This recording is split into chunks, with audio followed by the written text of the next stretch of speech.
We have done. And we're live. Hello. Hello. We're live. Happy Friday. We're so excited to be here with you guys today to talk about some things that keep coming up in our Empower Her clients. We want to talk to you guys about stress hacks because Kylene and I went through some pretty horrendous, stressful things a few months ago at the same time, right after we launched Empower Her. So very inconvenient for external things to happen in our lives. And, we didn't really have the option to just drop everything. So we wanted to share with you some of the things we've picked up over the 10 plus years that we've been dealing with chronic health issues to mitigate when an external stressor comes in that you don't have control over. What can you do in the moment and long-term support as well, but what can you do in an acute situation? And then what are some long-term tools for managing stress? Because mental emotional stress impacts our gut. It causes leaky gut. We know this, we can study it, we see it. So it actually causes a degrading of the gut lining. We know that stress can completely topple over our periods. It will suppress progesterone and promote estrogen, which can cause estrogen dominance, like PMS symptoms and heavy and painful cycles. Or stress can be so bad that you can have your period a week early or just not even have it at all because the body doesn't feel safe enough to produce a baby, which is basically what's happening every month at ovulation. So we wanted to cover it because we know it's been a very stressful year for a lot of people with COVID and a million other things. And let's dive in. I think I'm going to pass the mic over to Kylene first, and then I'll follow up with some of my stress hacks. Yeah. Okay, cool. So there's a couple of things. I'll just talk about kind of what I implemented recently. And one of the things I do just sort of in general is I let myself sleep as much as I need to. So that changes. I always get excited when I start waking up between like 6 and 7 naturally. I'm like, yes, things are going well. I'm getting really good deep sleep. This is awesome. But I don't start scheduling my day until later. And so I will let myself sleep. So if I am stressed or I'm healing or whatever, my body will need more sleep. And so I really make sure I get it. And part of that is making sure that I am in bed by a certain time and everything is shut off and that I try to go to sleep by a certain time. So regardless of what's happening, that's in place. And then if I need more sleep in the morning, I have flexibility there because it's really, really important. Like sleep has become a really big priority to me. So that's a big one under times of stress. You may just find that you need 9 or 10 hours instead of 7 or 8. And that's okay. That's actually really good. So definitely I do that. And then back in February, I grabbed this meditation that I really, really liked. It was a guided meditation on YouTube. And I liked it because it was a guided light meditation. And so I really like those where you visualize light. It's guided, so you don't have to think about it too much. You just kind of have to focus on, they'll say, okay, now the light is shining on this part of your body. Okay, the light is shining on this part of your body. And you can visualize healing or relaxation. The one that I was using had you in a pretty field, I think. So you were visualizing this really pretty environment. So I really enjoyed that. And I was like, man, I'm so stressed right now. Like I have to do this. Like meditation is not something that I'm super good at doing like every single day, all throughout the year. But I was like, I gotta pull the tools out. I gotta use this. I gotta help myself. And so I started doing that meditation like every morning, I think it was. I would wake up, I would do the meditation before I would even get out of bed to just give my body that extra support, because what happens when you're stressed is your body goes into fight or flight, and meditation and deep breathing puts your body in rest and digest. So we're intentionally, whether we're doing it in a moment of stress or just general stress in life, doing these things like deep breathing and meditation really puts your body in the safe place. And so I was trying to do that every morning. Mm-hmm. Going back to sleep, if you struggle with sleep when you're stressed, I will use different supplements to help me get a good night's sleep. So, sometimes that might be, like I have this supplement that has like GABA in it, or like Some people might use like chamomile tea might be, enough for you, but there's a bunch of different things you can use. But I'll use some like natural sleep support as well, because again, that's like really, really important. And I have been struggling with my sleep. So, that's something to kind of make sure you're getting enough, help yourself get into it, that sort of thing. Meditation was the other one. Exercise, I did jump into that. Now, exercise, you have to be careful because it depends on how you're feeling. If you're feeling like it's going to help you get stressed out and it's going to help you feel better, and you try it and it does, then great. It's a great stress relieving exercise. Sometimes movement is so helpful. Sometimes it's the circulation, the release of endorphins, getting some of that energy out. And that is really helpful. And other times, like recently, I have not physically been feeling like that's a good idea for me. And so I haven't been exercised. So I was going into like 3 weeks of super, super consistent, and I felt really, really good about it. And then my body started telling me, nope, it's too much. I'm too tired. And so I stopped. So that is one that you kind of have to play with depending on how you're feeling. You definitely don't want it to turn into another stressor for you. So that one's sort of dependent on the day. And then one thing that I really, really like is L-theanine. So L-theanine and CBD, both of those I started using more as stress and anxiety would rise. So CBD is nice. You can use it as needed, or you can use it if you're having a lot of stress, you can use it more consistently throughout the day. So I was using that a lot. And then L-theanine is an amino acid that's very calming, and I really like it because you can basically pop it as needed, and it actually works really, really well for me. So again, everybody's a little bit different, but for me, that supplement is very, very supportive, and I can use it quite a lot if I need to.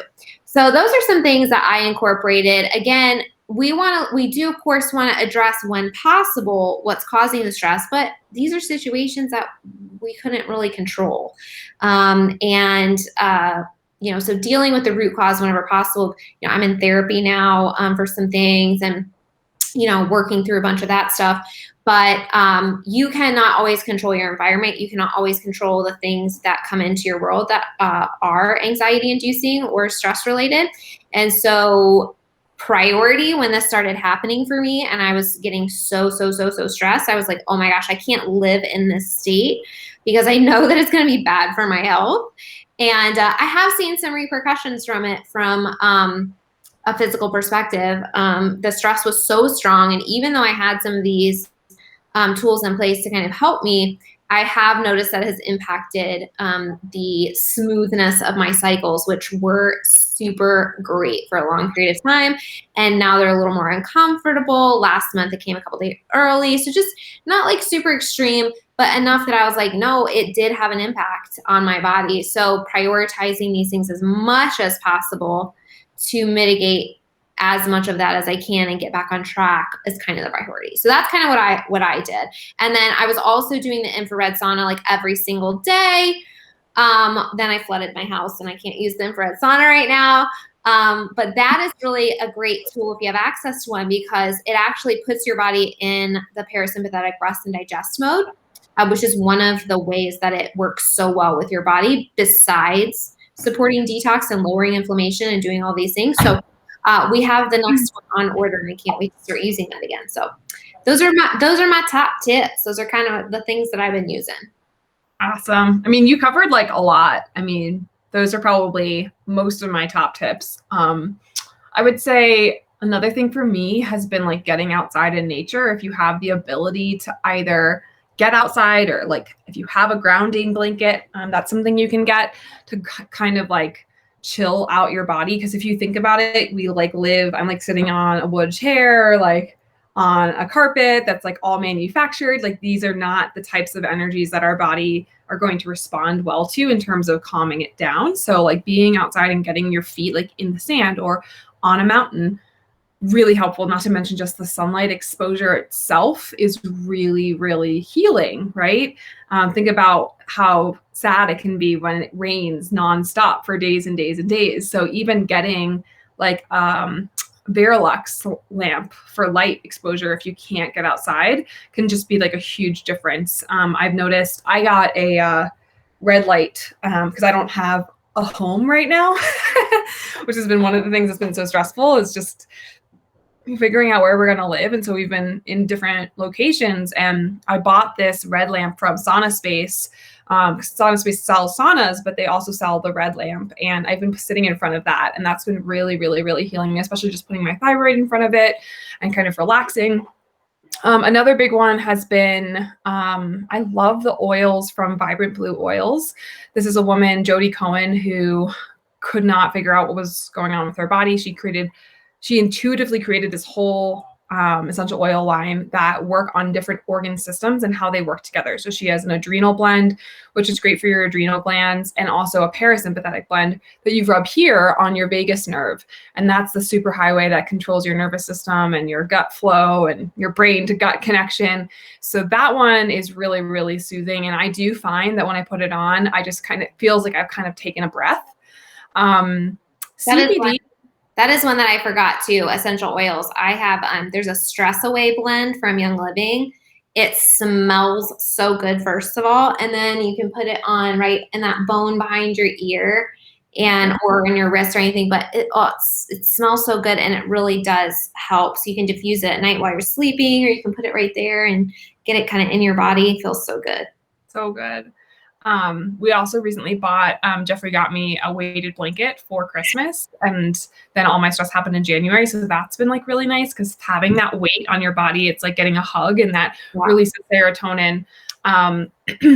And that's really good.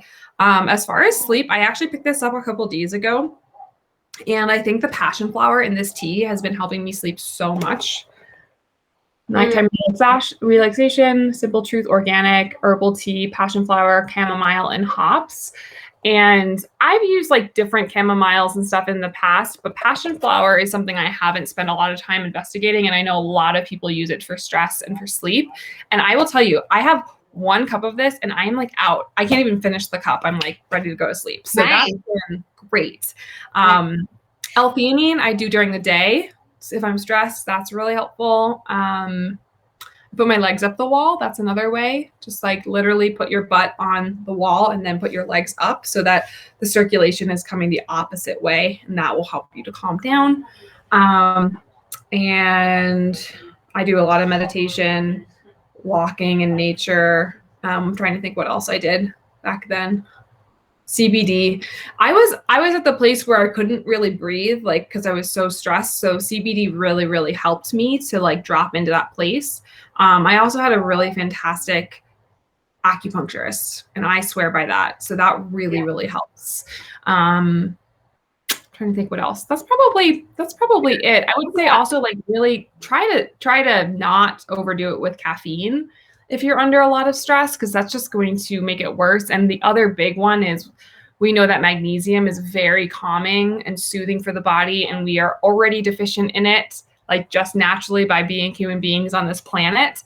And then if you're a menstruating female in the second half of your cycle, you lose more, you need more magnesium.